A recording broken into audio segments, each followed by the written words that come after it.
Just notes, mate. I take notes. Yeah, me too. I don't touch my phone every... I'm not addicted to my iPhone. Technology doesn't have a hold on me.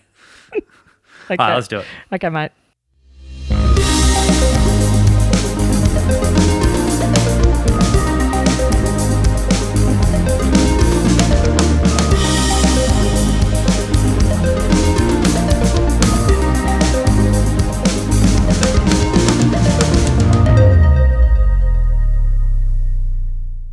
Episode 8. We are back.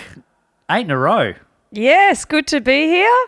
The intro to today's podcast that you didn't hear was Matt saying, howdy hey. Yeah, that didn't make the cut. Did not make the cut. Just thought it was worth noting, though. Howdy hey. It's here. Bit of a different day, different time of the week for us. Yes, I'm not sure that I should say what time of day we're recording this in case my boss is listening. Okay, we won't. It's Monday night, everyone. We record on Monday night. It's about 8 p.m. and nothing more to say. No, and those watching on YouTube, that's definitely not sunshine coming through the windows. It's definitely not today. It's No. a gloomy day in Brisbane. It is. Gloomy night. Firstly, how have you been? Yes, I've been good. I just listening back to last week's pod, I'd like to offer an apology just straight off the top of the bat. Well, it's not so much an apology. It's just you questioned me on something at the time and I sort of said, I don't think I did do that, but I did in fact do it. I can't remember what we were even talking about, but I referred to Facebook as the Facebook and and then you questioned me on it and I said, no, I think I said the social media. But I did, in fact, say the Facebook. And so really your birth year went back about 15 years. Yeah, that's just every year of my 43 years making itself known to our listeners. The Facebook. Yeah, the Facebook. I wondered also if you wanted to issue an apology for the volume of chicken chat or if you were happy with the volume of chicken chat. On that topic, I got, unfortunately, it did come in on a private message to me and I'll just keep the person anonymous, but they congratulated me on Chicken Chat. They thought fantastic. It's great and owning chickens is great. And they wanted to know what the names of my chickens were. So as a bit of feedback, I wanted to go into that and just go through the names of the current chickens, past and present chooks. Because we did do some of them on the pod. We did, but we left a few out, and I thought we'd just run through. A few crackers got missed, did they? Yeah, so we'll get into that straight away. Yeah, now that perfect. you've brought it up. Yeah, perfect. So going through, in no particular order, we'll go through the ones that have had a life in the backyard coop and they're no longer with us. We'll get rid of the boring ones at the start that aren't really music pun related, or not real. They're not music pun related at all, really. But we had Trude and Prue, and those two chickens were like, I think, Econias. They were like fancy. The first lot of fancy chickens we had, they died quite young. I think they had some type of sickness or disease, but they were very like Trude and Prue from Kath and Kim. They reminded us of them, so that's how they got their names. Then we had Cecilia. Cecilia was our very, very first chicken that we got and we named. Remember her fondly. And funny story behind how Cecilia was named was I was sitting down having dinner with Jen one night and I said I'd like it to be some type of dad joke or some type of pun for the chicken name. And she said, well, what about Cecilia? And I said to her, how on earth did you know that Cecilia was French for chicken? And she was like, I didn't. And I was like, that is amazing. Like, how did you know that? And she kind of believed it and bought into it for about 16 seconds and then knew that I was absolutely pulling the pud. And so we thought, well, now that that's happened, it's got to be named Cecilia. Was born. Yeah. Yes. So then I guess Cecilia still has a music. It's a great Simon & Garfunkel song. It is a great song. Then we had Layla. So I know we've got a Princess Leia at the moment, but we did have Layla. Back in the day, we had Margaret Hatcher, we had Henrietta, we had Hanneth Paltrow, the little double pun there. We had Rose Hannah, we had Yokahontas, we had Yoko Ono, Lindsay Lohan, and Hilary Fluff. And of the current chickens... I didn't know about Hilary Fluff. Did you know about Hilary Fluff? No. She was a white chook. And then we had... Currently we've got Shakira, Hannah Aniston, Goldie Hen, Meryl Cheap, Princess Leia, as I mentioned before, Stevie Chicks, Dame Egna, and Hennifer Eggles. These are the current living chicks. Which is another double pun. Yeah, they're the current living chickens. How many was that, Nate? How many did you just say then? There's 8 current live ones out there. Now, technically... I was going to say, that seems like an inflated amount of chickens. It's just a couple over what I'm supposed to have, but 2 are definitely...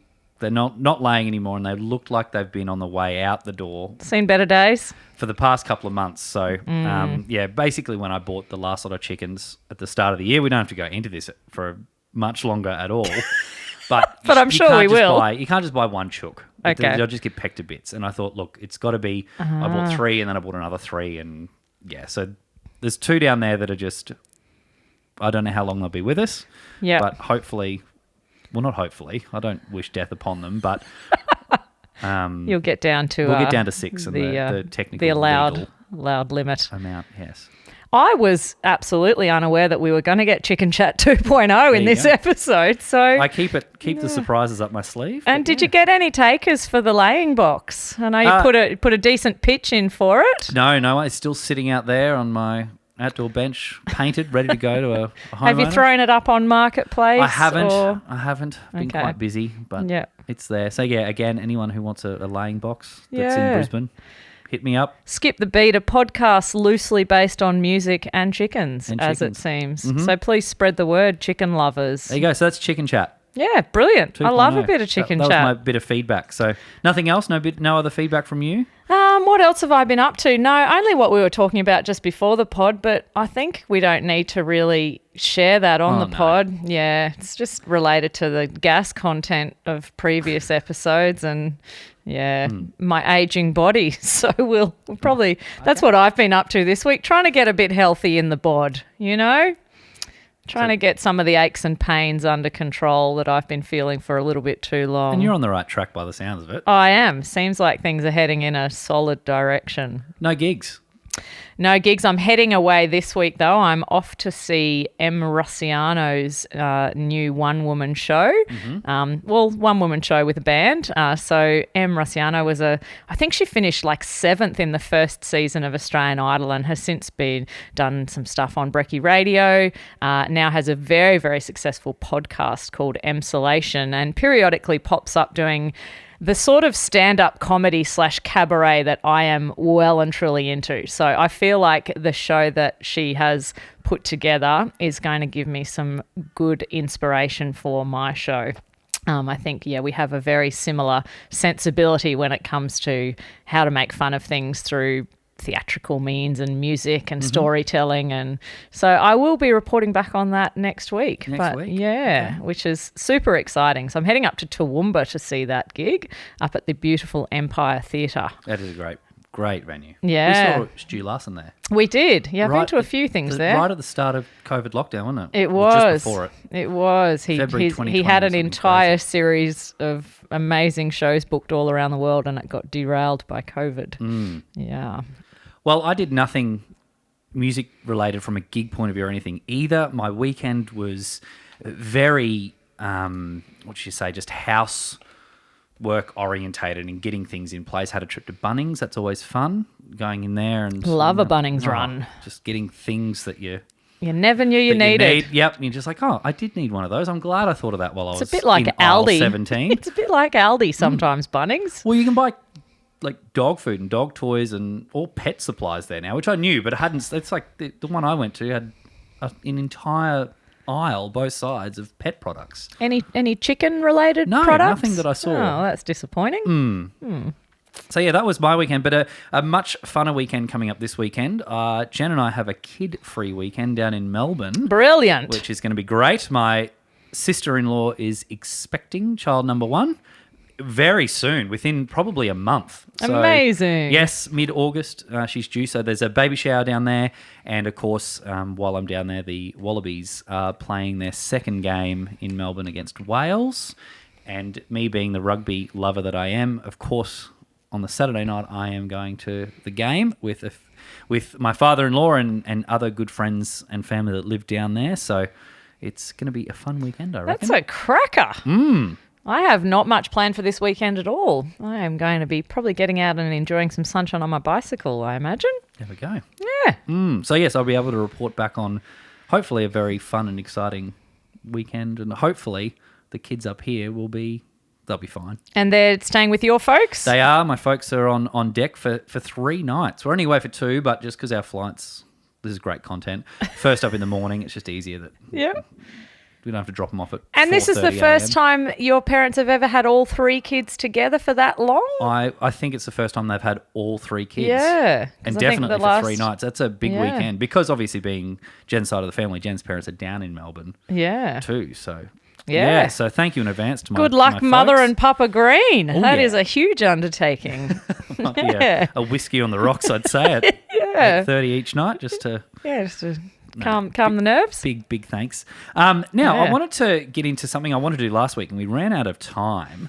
And it was I don't know what to call it. I've called it a music quiz. We'll see if it goes anywhere. But I had a thought a couple of weeks ago of just sort of, I was kind of in my brain was going, I can't remember the artist now, but it was like, when did that single come out? I'm pretty sure it was like 2015. And when I looked at it, it was like 2008. And then I was like, I know what it was. This could even become a skipped knowledge thing at some point. Okay. And I kind of now think back and go, I did know that, but I'd forgotten about it. Yeah. So it was a song by Avicii. Uh-huh. And then when I went back to see when it came out, I had absolutely no recollection that Avicii had passed away.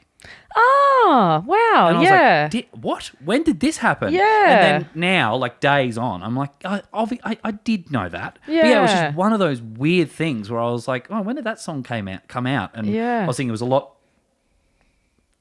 more recent than what it actually was. Was that Wake Me Up When Was that It's So 2008? Low? No, it wasn't 2008, but like it was. I was thinking, it was probably just before COVID or something like that, but it was well before that. Yeah, right. So yeah, that was anyway. Back on track. So that got me thinking.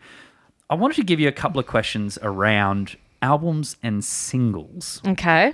And this is dumb, but I'm glad we're doing it then. break it down into 3 sections: year, month, and date. If you can guess the year it came out, you're going to get 1 point. I foresee some 1 points in my future, but not much else. If you can guess a month, then I'll give you 3 points. Okay. And if you guess the date as well, like the actual day, then 10 points.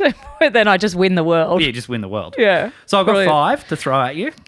For all the skippies out there, I'm absolutely terrified of this because I'm not known for my memory. Let's be very clear about that. I've tried to find 2 sources of proof. Two sources, 2 points of truth. Because obviously there was Wiki. I'm like, you kind of can believe that. But then I tried to find a second source to back that up. So if anyone hears a date here and wants to argue it, send me a message. But this is, as far as I'm concerned, these are the dates and months and years of these. Awesome. Okay. So we're going to start with probably one of the most successful and biggest albums of all time. Great. So it'll be excellent when I get it wrong. Michael Jackson's Thriller. Mm-hmm. Do you want to have a crack at when that album released? Well, it was definitely in the 80s. You're on the right path. I mean, I should get 1 point for the decade. Surely that's worth a halfie. A half a point. Decade. You're right. Whew, I'm on the board. That's another good. half if you get first half or second half of the 80s. My very initial thoughts are tossing up between 1988 and 1984, but I think I'm going to go with.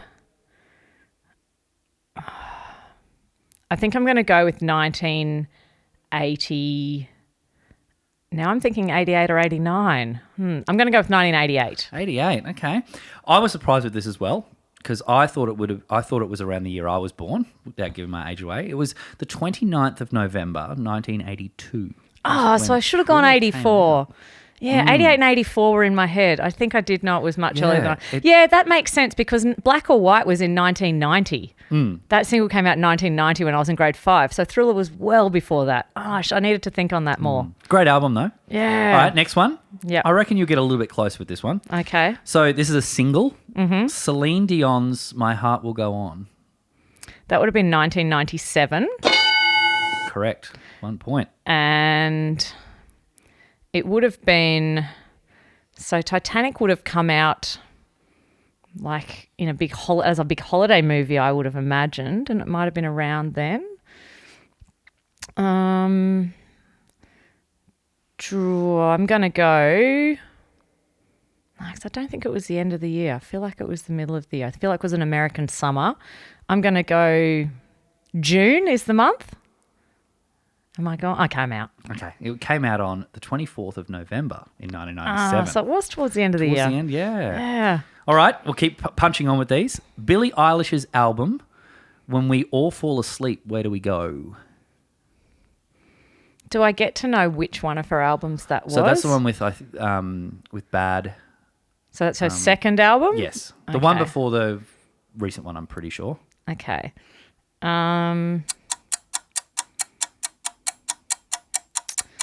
Gosh, well, it's hard because I don't recall it being during COVID, which makes me think it was which makes me think it might be 2019. Another point. Very Look at good. you go. And I'm going to say it was... I feel this is stressing you out. It is a little bit, but I'm really happy with my performance so far. Getting the years isn't terrible. I'm going to say it was April. Oh, am I really close? March. March. Dang. 29th of March, 2019. Dang. When the album came out. Okay. All right, punch on again. Okay. Taylor Swift's album Lover. Oh, gosh. I won't know this at all because there's too many albums to keep track of. Because she releases one every 7 months. Hey. It's a while ago. Lover. Well, not a long while, but... So we have... I'll give you a hint. It's within 6 months either side of Billie Eilish's. Ooh, okay. Then it was in 2018. Oh, no, it was the other side. Oh, it was at the end of 2019. Yeah, it was 23rd of August, 2019. Gee, that's close to COVID as well. And a final one. We've got to go back in time for this one, just as a bit of fun. And this one's got it got me thinking, how the heck did they do that? Roy Orbison's single, Pretty Woman. Oh, gosh. See, I'm not even going to get the right decade for this because I just don't really understand life. I'm going to say it was in... But this could be really embarrassing for me. Embarrassing at all. I mean, it is if you say 90s. No. Because he died in the 80s. Well, to me, I was going to say in the 50s. Oh, it was the 60s. Oh, it was the 60s. So okay. this is the bit that got me thinking, this is a bit weird. And just how long, maybe it's because it takes Nathaniel and I 14 years to create a single. Yeah. So it was released on the 15th of August, 1964. Yeah. But there was, in two sources I found, it was recorded on the 1st of August, 1964. Brilliant. So in 2 weeks, it went from being recorded to out and released. I guess that's what recording on tape is because you got what you got. Yeah. You've recorded what you've recorded Nathaniel and you cut and it together. Are pumped if we get a vocal recording done for a verse in 2 weeks. Yeah. Anyway, so that's our little music quiz. Okay. So a bit of... So I got like 3 points Yeah, you did okay. out of a possible 50. I reckon you would have done very similar, if not better than I would, if you asked me those questions. Okay. Yeah. So, yeah. Anyway. Brilliant. I liked that. I might throw some together for you. Maybe we'll see. Okay. Let us know what you think, Skippies. Was that good content or was that... Oh, glad that's finished. I think people might have enjoyed playing along at home. Yeah, kept it tidy.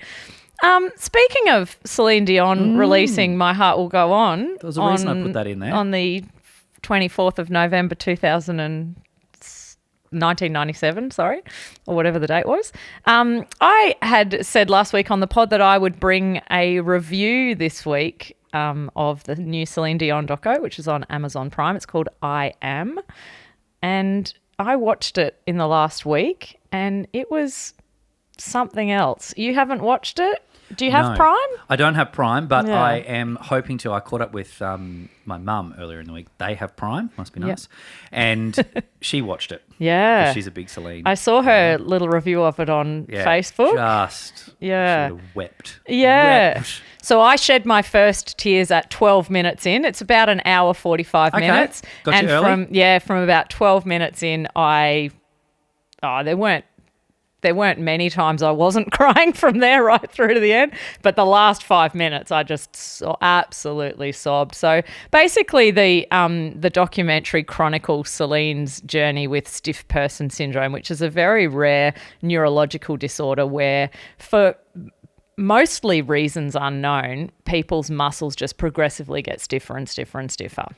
And sometimes it can be associated with stress or viruses or lots and lots of different things. But so Celine had symptoms of this. Her last live performance ever was in London in 2019. I didn't realise it was that far ago. But again, I think that's because we just forget that we lost all those COVID years. Yeah, what was it, like 2 years, yeah. 2 or 2.5 years or something crazy? Yeah. So, and I know she hasn't sung sort of this side of COVID, not that COVID's gone, but so 2019 was her last performance. And I was just reflecting, I saw her for the last time in 2018 and she was faultless when we saw her in Brisbane. But the documentary details that she was actually having symptoms from before even that tour in 2018. Did they know, did she know at that point it was stiff person syndrome? They didn't know what it was, but she knew that something was happening with her voice. So in the case of Celine, it doesn't always affect people's voices, but for her, the way they described it is there's nothing wrong with her lungs or her lung capacity, but it's the muscles, like the intercostal muscles in the ribs, which are restricting her ability to really open up her lungs to sing. And so she noticed it, and they showed some footage of some of the shows from her Las Vegas residency where you can see she doesn't hit a note or she does something theatrical or makes the crowd sing. And there's all these little clues which people at those concerts wouldn't have had any idea, but she really masked it for a period of time. And then, obviously, as we know, then stopped performing. The documentary itself is just an incredibly brave piece of art, I will call it, on her behalf. So she incredibly vulnerable. There's, I guess if you haven't seen it, for spoiler alerts, maybe skip through this point. It doesn't wreck anything, but just some details that they share. We see almost in full, she's going in to see her physical therapist because a big part of the treatment is massage and physical therapy to keep everything moving. And she had just been attempting to do some recording, which was quite stressful because you could tell she just wasn't hitting the notes. And it still sounded, beautiful to some degree because she has a beautiful voice. But as a musician watching it, you just know the tone is different. She's using sort of a head voice instead of a full belt because she doesn't have the power to do it. And goes into this physical therapy session, and we see in the documentary almost an entire very significant medical episode from beginning to end where she begins to have a seizure and ends up on the bed, and just absolutely horrific when you see what she's going through, sort of a bit of convulsing at first, but then just unable to move. And her fantastic team all around her, you can tell that they've sort of her family, essentially, all the people that have been with her since the very start. But she allows us into this world, which none of us would have seen. It's a 1 in 2 million condition, and allows cameras. They say at one point, do you want the cameras to stop? And she can't really even speak at this time, but you sort of hear her say, I'm okay, it's okay, it's okay. But she can't sort of even move her face or mouth at that point. Absolutely horrific, just insane. Unbelievable when you compare that to this superstar of a woman that we have seen just dominating the industry for decades. Yeah, for absolutely decades. So incredibly confronting in that regard, but sort of dotted throughout the documentary, we go back and see historically who she was and where she's come from and all that she has achieved, and her beautiful family who she just loves so much.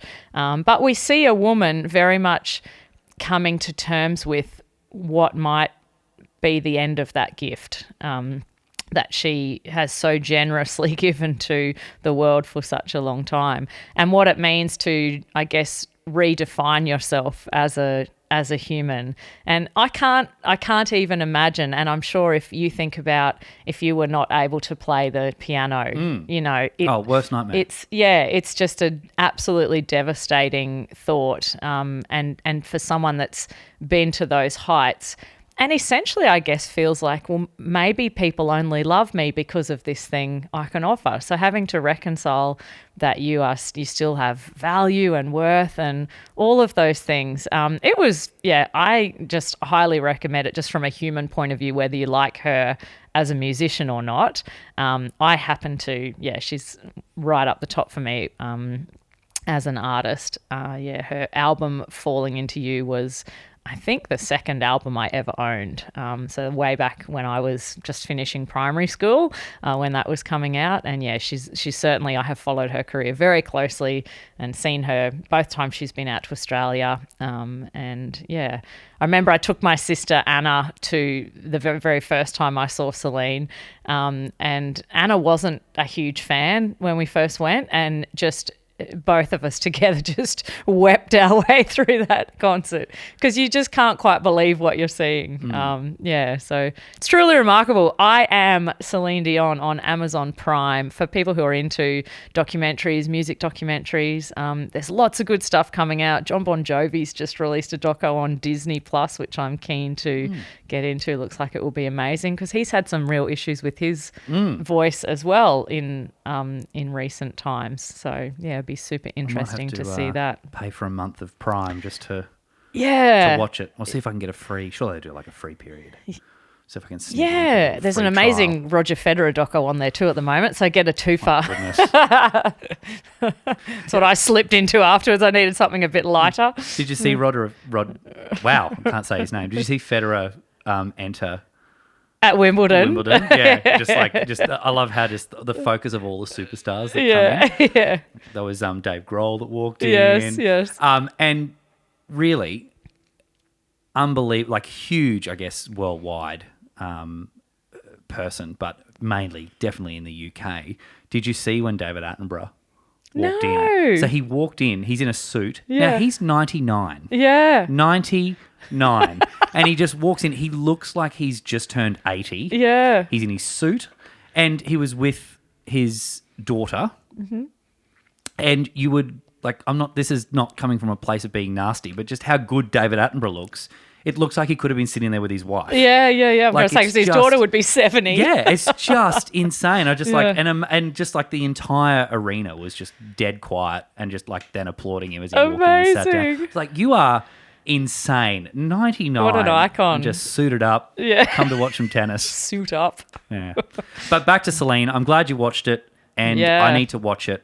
It seems, very, very raw and personal into her life. Yeah, I cannot believe that she signed off on the final cut because, we really see her in a completely vulnerable state. So just an incredible insight into what she's been going through. And the strength that she has shown through it, and incredible resilience. So, can highly recommend. How do we move out of that?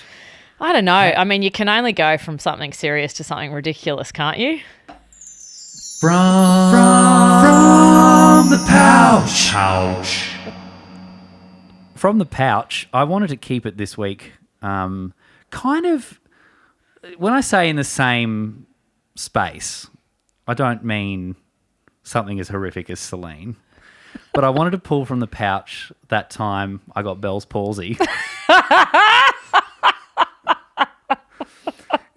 And it wasn't until I got out of hospital and 2 weeks later got a droopy face that you went, oh, shit, Matt's actually sick. I do not look good in this from the pouch. I do not come out shining in this story.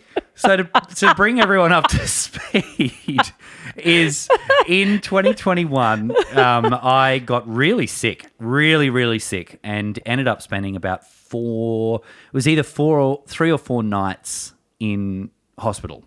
And when the sort of my symptoms were, I've never really had migraines or anything like that, but it was like that's my version of what a migraine was. Yeah. And painkillers weren't really touching it. Yeah. Until they gave me morphine, and I've never really had morphine either, and then realised, oh my gosh, this stuff is the goods. Yeah. So extreme headaches. I was vomiting. I just felt complete off. Like the only way to describe it is my entire body just ached and felt horrendous. Not like a flu, but just really not well at all. And the doctors and team at the hospital I was at they did tests and did all of this. And long story short, they came back saying it's some type of unknown virus that you've got. We're not sure what it is, but yeah, your levels of like your white blood cell markers and things were down, and then they were up, and then they were down again. It just everything was going all around the place. And I thought it was a virus. Yeah. We can't put our finger on it. We don't know what it was. I don't know why I'm laughing. And then I got out and felt better. But about a week and a half later, I was doing some admin work with Nathaniel. I was sitting at a desk, and all of a sudden just got this ridiculous, when I say stinging eye, like not just like on my eyes dry, like a ridiculous sting all around it, inside and behind I didn't know what it was. I thought, has something just flown straight into my eye? And it was watering. It was bright red. I couldn't really see it. Everything was cloudy out of it. I was like, what the heck is going on? Yeah. Eventually made it I got into my optometrist, and just to make sure everything was fine. They couldn't see anything. Thankfully, one of my clients was an ophthalmologist, and I was able to go in and get some tests done with him. And he, after seeing him for a few times, because it never really got better, I was just seeing really cloudy out of this eye for about a week or so. And it wasn't until he was looking in and he said, your face is kind of like, your lip is kind of droopy, and you can't really, I've asked you to open your eye and this one isn't opening. He said, I wonder if you've had some type of facial palsy. And I said, look, that's the first time it's the first time I've heard that. I said, I don't know. Yeah. So that led into obviously going and seeing a neurologist. I went and had a MRI on the brain. There's a very funny post it happening, very funny story with that as well, which I'll snap back to. But yes, had an MRI, and that confirmed that, yes, I had Bell's palsy. And the type of Bell's palsy that it is was one that wasn't a quick heal. Like, people have it, and within a couple of weeks, maybe a couple of months, everything goes back. Where my symptoms were not as extreme. Like, when you look at me, if I tell you I've got Bell's palsy and try and open my eye or smile, you can tell, even now 3 years on, that it's still there. And it could be something that never, ever heals. Yeah. And it gets annoying at times. Like, from time to time, I can be anywhere and just get like pain down the side of my cheeks and stuff, just the muscles and things. But going back to that MRI, I had lying in I think it was the first time I'd had an MRI at that point. And it didn't. A lot of people was like, "Oh, if you're claustrophobic, it's not really nice." I was fine, and just closed my eyes and made drum sounds from all the tapping and stuff. Yeah, lying still, a bit uncomfortable. But I was driving home, and I live about 20 minutes from the hospital. About halfway home, driving down the hill, I get a phone call, and it's Ben from the Wesley.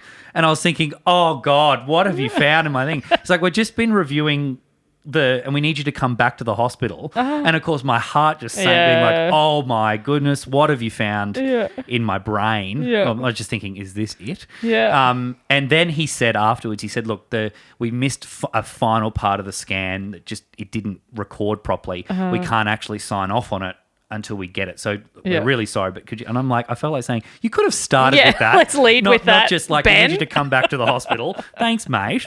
So went back. Got all dripped up again in another 20 minutes or so in the MRI to finish it off. But that confirmed that I had Bell's palsy. And that was my from the pouch. I'd like to provide a little bit of context to this. So the context I'll provide was in the lead up to this particular hospital admission. You have a friend that has health anxiety. Matt had had a sort of a run of events where he thought he was having a heart attack, and he had a few things going on that was getting some unexplained aches and pains, and everything always sort of came back fine. Thankfully. Everything. Yeah, absolutely relieved that it all came back fine. So we'd had a bit of a run of that in the lead up. And then I remember hearing that Matt had gone to hospital, and I have such a clear recollection of phoning one of our mutual friends and being like, Matt's got a cold and he's just gone to hospital. And just having a big old laugh about it. Here we go again. And and then it turns out he had quite a That was actually significant- sick. That was actually sick with a virus that gave him Bell's palsy. And then, and once I saw the palsy, you can't unsee it. And It's amazing that we didn't notice it sooner, really, in I just hindsight. did not know. Well, I Yeah. thought there was something. So another little story is someone I work with, Erina. I was, because it was in lockdown, Yeah. like around the whole COVID thing. I remember this is between obviously getting it and knowing that I had it. Yeah. In those few weeks where I had a really stingy eye. Yeah. I was on a Zoom call with her, or a video call, whatever, great content. Yeah. And talking about work, and all of a sudden she says, "Why are you winking at me?" Yeah. And I was like, "Well, I'm not cracking onto you. It's all good. Settle Awkward. down. I'm definitely Awkward. not. It's kind of awkward. I'm just living life and blinking as usual." But that was like a little what? Yeah, something with that eye was off. Yeah. So, and one thing you can tell if someone's had Bell's palsy if you Because they'll tell you about they'll it. tell you about it. But if you puff your cheeks, Yeah. you can do it for me now, and then open both your eyes as wide as you can. There, look, you haven't had Bell's. If I do it, Yeah. yeah. It's been 3 years. Yeah, that eye does not want to. It hasn't. be And open. the lip doesn't come up when I smile. Yeah. It's thankfully hasn't affected anything to do with my speech or singing or anything like that. But yeah, it Yeah. gets annoying from time to time. But I'm just at the point where I'm like, I might be living with this for the Yeah. rest of my time. It might not ever heal. So Yeah. So any of Matt's headshots, you'll notice he's left side only. That's his. even sitting on the podcast here, Yeah, yeah. there's a reason I'm sitting in this chair with this side. That's right. I saw a photo of a thing I was at an event I was at a couple of weeks ago, and just if you zoom in on me, it's like I look like there's something like my eyes like I'm winking at the camera, and it's like no, I'd just be trying to smile. And it's The just- lip's the funniest one when you try and smile. The lip not quite behaving Yeah. there on the right side. So I don't know if anyone has anything of how. Like, really, there's no cure for Bell's palsy. Apparently it is what it is. But if anyone knows of any type of treatment or anything I can do, any exercises, anything Yeah. I can take, anything I can do to help bring back open the eye or raise the lip, I'd gladly. Yeah, Matt loves an take it. experimental remedy. He'll be all over it. From the pouch. That was a great from the pouch. Yeah, I thought you'd like that one. That time I was a real asshole. Amazing. The time Matt had Bell's palsy. Happy everyone knows what an excellent friend I am.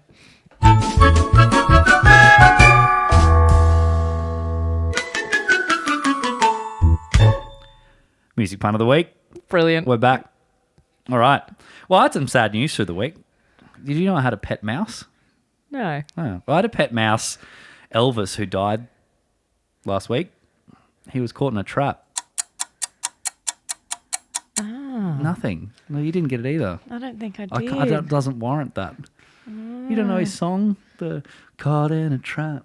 Oh, I do. It just didn't spring to mind. Can't hold back. Because that's not the name of the song. No, it's called Suspicious I Minds. know. That's why I didn't get it. It's just a lyric from a song. Oh, God.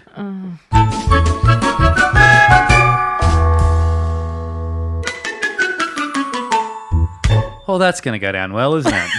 I can't wait for the reviews of that. I admire our dedication to that segment, though, Matt. I've got to say, I really do. Loved the... I'm rooting for you, buddy. I am. I really am. Any Elvis fans out there, if you got that, let me know. I just think it's got to be the name of a song. Like, I knew it was something, but I'm like, it's not the name of a song. It's just an obscure lyric from the song. Well, I guess it's the first line of the song, isn't it? Yeah. Okay. As it was. Yeah. I guess on that note, we just end the app. I guess just in case we sink lower accidentally.